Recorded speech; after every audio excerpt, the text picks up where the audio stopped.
పాటించాలి. మరి దేశంలో కుల సమస్య అనేది చాలా ప్రధానంగా ఉంది కదా. మరి ఈ కుల సమస్యని కాదనకుండా కమ్యూనిస్ట్ పార్టీలు కేవలం ఓటర్ పోరాటం ద్వారానే కేవలం ఓటర్ పోరాటం కూర్చుంటే కుల సమస్య ఏం కావాలి అంటే ఇక్కడ ఒక చిన్న విషయాన్ని ప్రస్తావిస్తాను. ఇటీవల నేను ఉత్తర భారతదేశంలో వచ్చిన కమ్యూనిస్ట్ పరిణామాలపైన ఒక ఆర్టికల్ చదువుతున్నాను. అక్కడ ఒక ఆర్టికల్ ఏంటంటే కమ్యూనిస్ట్ తిన్నారు. కమ్యూనిస్ట్ ఎక్కడున్నారు? యూపీ, మధ్యప్రదేశ్ ఆయా ప్రాంతాల్లో ఒకనాడు మహత్తర కార్యక్రమాలు పంజాబ్లో రకరకాల ప్రదేశాలు యూపీ అన్ని చోట్ల ఉన్నాడు. వాడు ఆర్టికల్ విశ్లేషిస్తూ ఒక విశ్లేషకుడు తాను పంజాబ్లో చెబుతూ ఉండగా కాంశీరామ్ని కలిశాడు.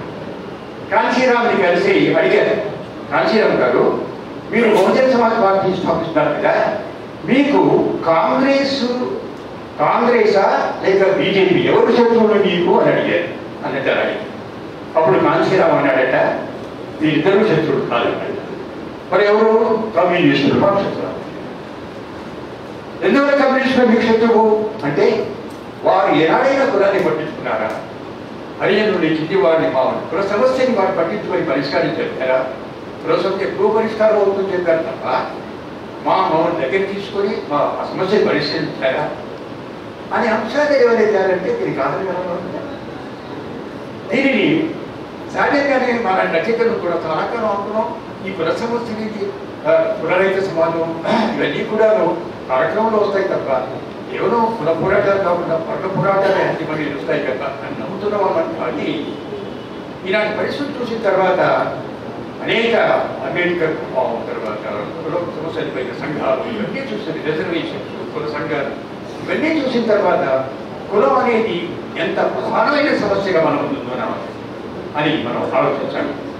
అదే కాకుండా ఈ కుల సమస్యని మనం మన పద్ధతిలో వామపక్ష ఉద్యమకారులు, సానుభూతిపరులు అందరూ కూడాను ఈ కులాన్ని వర్గాన్ని సమన్వయించే పద్ధతిలో ఆలోచించాల్సిన పరిస్థితి ఏర్పడింది. అయితే మీరు అడగవచ్చు సిపిఎం ఒక దశలో ఇంతవరకు నాకు తెలియదు, ఇంతవరకు ఏంటంటే లాల్ డి అని ఒక ప్రోగ్రాం తీసుకుంది. అటు జనజెండాను తర్వాత అంబేద్కర్ కలిపి ఒక ఉద్యమాన్ని అయ్యారు మనం.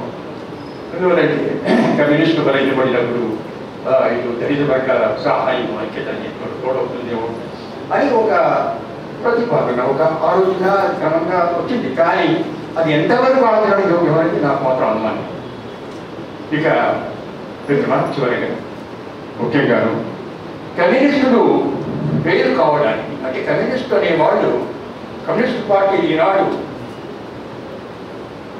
పార్లమెంట్లో కానీ లేక పార్లమెంట్లో కానీ అసెంబ్లీలో కానీ తన స్థానాలను ఎదుర్కోవాల్సిన అవసరం ఎందుకు ఏర్పడింది? అలాగే ఉద్యమ పార్టీలతో ఒప్పందాలు సమకూర్చుకొని రాజీ బేరాలు చేయాల్సిన అవసరం ఎందుకు? మన సొంత బలం లేకనా, ప్రజల ఉద్యమాలు మనం ఇవ్వలేకనా? ఇవన్నింటినీ ఆలోచిస్తుంటే వీటి గురించి ప్రతాప్ రెడ్డి గారు అనుభవరీత్యా ఈ గ్రంథంలో చివరిగా చెప్పిన మాటల్ని పేర్కొనిపిస్తాను. వారు ఏమంటారంటే అసలు కమ్యూనిస్టులు వైఫల్యం చెందడానికి ఐక్యం కాకపోతే ఐక్యత అందరూ కోరుతారు. ఐక్యత కమ్యూనిస్ట్ ఐక్యం కావాలి, సిపిఐ ఐక్యం కావాలి, విప్లవ ఐక్యం కావాలి. అంతిమంగా ఖర్చురాలు అంటే సిపిఎం ఐక్యం కావచ్చు కదా, ఏంటంటే వాళ్ళకి వాళ్ళిద్దరు కాలేకపోతున్నారు. అయితే ప్రతాప్ రెడ్డి గారిని పుస్తకం చదివాక ఆయన చాలా నిజాయితీగా ఈ మాటలు చెప్తారు. ఇది దాదాపుగా నేను అంగీకరిస్తాను. చెప్తాను ఇది కూడా. ఆయన ఏమంటారంటే ఐక్యతకి ఆటంకాలు ఏమిటి, విలీనానికి ఉన్న సిద్ధాంత విభేదాలు ఏమిటి, కమ్యూనిస్టు పార్టీలన్నీ ఆత్మపరిశీలన చేసుకోవాలి, అవరోధాలు తొలగించుకోవాలి. కానీ ఆ ప్రయత్నాలు జరగలేదు. ఎవరికి వారు తమదే అసలైన పార్టీ, తమదే సరైన బంధ, ఇతర పార్టీలు మా విధానాలను అంగీకరించి మా పార్టీలో చేరాలి, ఐక్యత కావాలంటే మా ప్రతిపాదనలు అంగీకరించాలి. పరువు పోతుందన్న మానసికతోనే నాయకత్వం పోతుందా? పార్టీ ఆస్తులు పోతాయంత భయమా? నాయకుల వ్యక్తిగత ప్రయోజనాలు దెబ్బతింటాయా? అంతా మాకే తెలుసు అనుకున్న పిడివాస దృక్పథమా?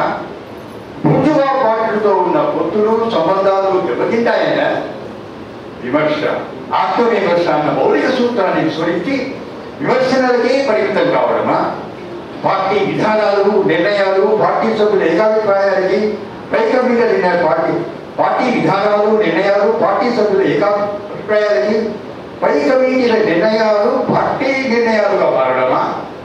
ప్రజలు, శ్రేయోభిలాషులు ఆరోగ్యంగా భిన్నంగా ఉండటమా?